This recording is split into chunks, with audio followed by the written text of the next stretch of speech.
Tea கடை kitchen சொந்தங்களுக்கு வணக்கம். இன்றைக்கி ஒரு சூப்பரான அதுவும் டிஃப்ரெண்ட்டான லஞ்ச் பாக்ஸ் ரெசிபி தான் பார்க்க போகிறோம். தக்காளியை வச்சு எப்பவும் போல் தக்காளி சாதம் செஞ்சு போர் அடிக்காமல் இன்றைக்கி ஒரு சூப்பரான காலிஃப்ளவர் ரைஸ் தான் பார்க்க போகிறோம். உங்கள் வீட்டில் இருக்க சின்ன குழந்தைங்களுக்கு ஸ்கூலுக்கு டிஃபன் பாக்ஸ் கொடுத்து விட்டீங்க அப்படின்னா இன்டர்வல் டைம்லேயே டிஃபன் பாக்ஸ் காணாமல் போயிடும். அப்படி ஒரு டேஸ்ட்டு. இந்த காலிஃப்ளவர் ரைஸ் செய்கிறதுக்கு முன்னாடி லைக் பட்டனை தேடி பிடிச்சி ஒரு அழுத்தி விட்ருங்க.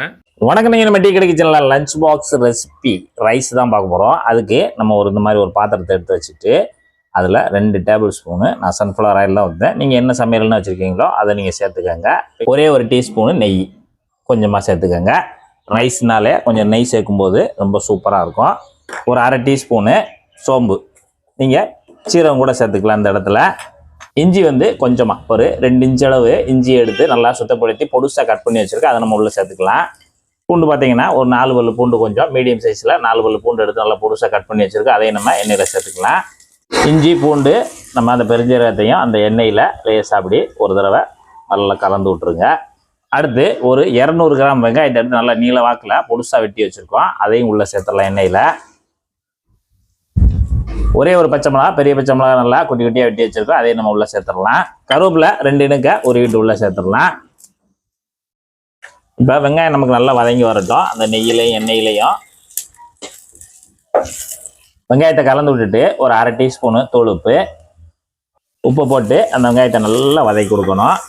நம்ம சேர்த்துருக்க வெங்காயம் கிட்டத்தட்ட நல்லா 3/4 வாசி வதங்கிடணும். பார்த்தீங்கன்னா நம்ம நல்லா சொதிஞ்சிடணும். அந்த அளவுக்கு சொதிஞ்ச உடனே இப்போ இந்த இடத்துல தக்காளி பேஸ்ட் ஒரு 150 கிராம், அதாவது நல்ல பெரிய சைஸ் பழம் 2 பழத்தை எடுத்து நல்லா பேஸ்ட்டாக அரைச்சி வச்சுருக்கோம். அதை இந்த இடத்துல சேர்த்துடலாம்.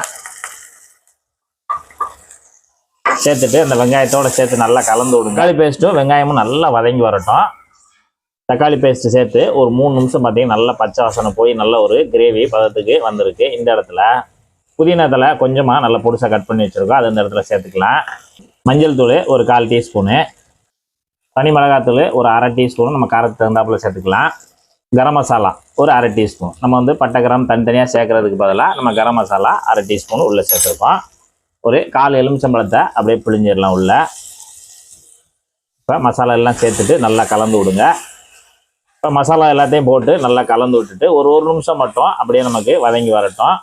இப்போ இந்த பிளேட்டில் காலிஃப்ளவர் பூ தான் வச்சுருக்கோம். காலிஃப்ளவர் பூ நம்ம ஒரு அரை கிலோ வாங்கிட்டு அதை நல்லா சுத்தப்படுத்திட்டு நம்ம எப்படி சில்லிக்கு போடுறதுக்கு மாதிரி பிச்சு எடுப்போம்ல அது மாதிரி எடுத்துட்டு வெந்நியில் போட்டு லைட்டாக உப்பு போட்டு நல்லா கழுவிட்டு அதை வெளியில் எடுத்து நல்லா ஆறின பிறகு துருவி வச்சுருக்கோம். நல்லா இது போல் பூ போல் துருவி வச்சுருக்கோம். இது போல் துருவி வச்சுட்டு இப்போ நமக்கு கிரேவி பார்த்தீங்கன்னா நல்லா எண்ணெய் பிரிஞ்சு ரெடியாகி வந்துருச்சு. இந்த இடத்துல ஒரு தடவை நல்லா மிக்ஸ் பண்ணி விட்டுட்டு நம்ம இங்கே காலிஃப்ளவர் பூ நல்லா துருவி வச்சுருக்கோம்ல அதை நம்ம உள்ளே சேர்த்துடலாம். கிரேவியில்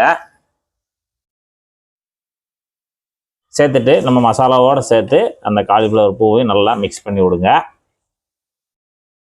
காலிஃப்ளவரு துருவலை நல்லா பெரட்டி விட்டுட்டு ஒரு 50 ml மட்டும் தண்ணி சேருங்க. கொஞ்சமாக போதும், 50 ml போதும். சேர்த்துட்டு அதையும் நல்லா கலந்து விடுங்க.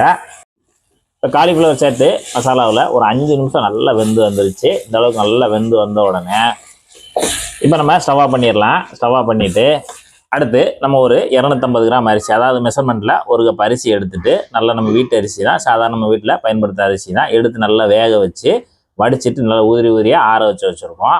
அதை தான் நம்ம இந்த ரைஸுக்கு சேர்க்க போகிறோம். நீங்கள் விருப்பமான ரைஸ் எதுவாக இருந்தாலும் நீங்கள் இந்த இடத்துல வடிச்சிட்டு நல்லா உதிரியாக ரைஸ் சேர்த்துக்கலாம். இப்போ நம்ம செய்து வச்சுக்கக்கூடிய அந்த காலிஃப்ளவர் அந்த தொக்கில் அப்படியே எல்லா ரைஸையும் சேர்த்துருங்க.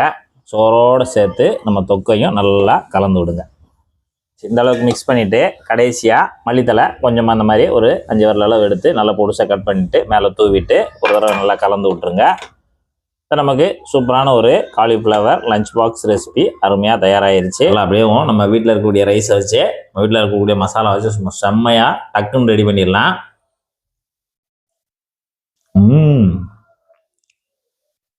ரொம்ப சூப்பர். இது காலிஃப்ளவர் ரைஸா தக்காளி ரைஸா அப்படின்னு சொல்லிட்டு நமக்கு ஒரு டவுட் வந்துடும். ஆனால் 2 காம்பினேஷன்ல டேஸ்ட் மட்டும் அடிச்சுக்கவே முடியாது. அந்த அளவுக்கு சூப்பராக இருக்கு. இதையும் நீங்க ட்ரை பண்ணி பாருங்க. செய்து சாப்பிட்டு பார்த்துட்டு எப்படி வந்ததை மறக்காம கமெண்ட்ல சொல்லுங்க. நன்றி, வணக்கம்.